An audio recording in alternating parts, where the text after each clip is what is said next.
আসসালামু আলাইকুম সুপ্রিয় দর্শক শ্রোতা, আজকে আমরা মাইক্রোসার্জারি বা ফ্রি টিস্যু ট্রান্সফার নিয়ে কথা বলবো।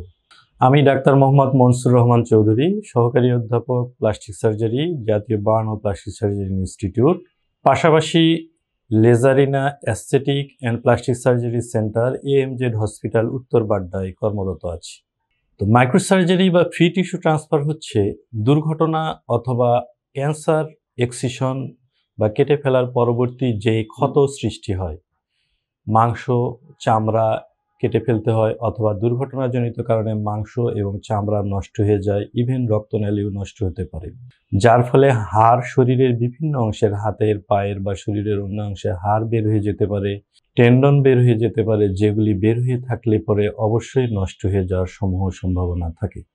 সেখানে শুধুমাত্র চামড়া লাগিয়েও সমাধান করা সম্ভব হয় না। এই সমস্ত ক্ষেত্রে দূরবর্তী কোনো অংশ থেকে রক্তনালী সহ চামড়া, মাংস, ইভেন হাড়ের অংশ, পায়ের থেকে আমরা হাড়ের অংশ পর্যন্ত রক্তনালী সহ এনে প্রতিস্থাপন করি বা সেই অংশ পুনর্গঠন করি, যেটি একটি জটিল এবং বাংলাদেশে খুব অল্প সংখ্যক প্লাস্টিক সার্জনই এই কাজ করে থাকেন।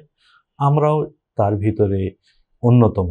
সুতরাং যদি মাইক্রোসার্জারির অর্থাৎ অন্যখান থেকে রক্তনালী সহ টিস্যু ট্রান্সফারের দরকার হয়, তাহলে আপনারা অতি সত্বর কোনো ধরনের দেরি না করে, কারণ দেরি করার অর্থই হচ্ছে যেই অংশগুলি উন্মুক্ত থাকবে, ওপেন থাকবে, কোনো হাড় বা কোনো টেন্ডন যত খোলা থাকবে এগুলি তত তাড়াতাড়ি এগুলি নষ্ট হয়ে যাবে।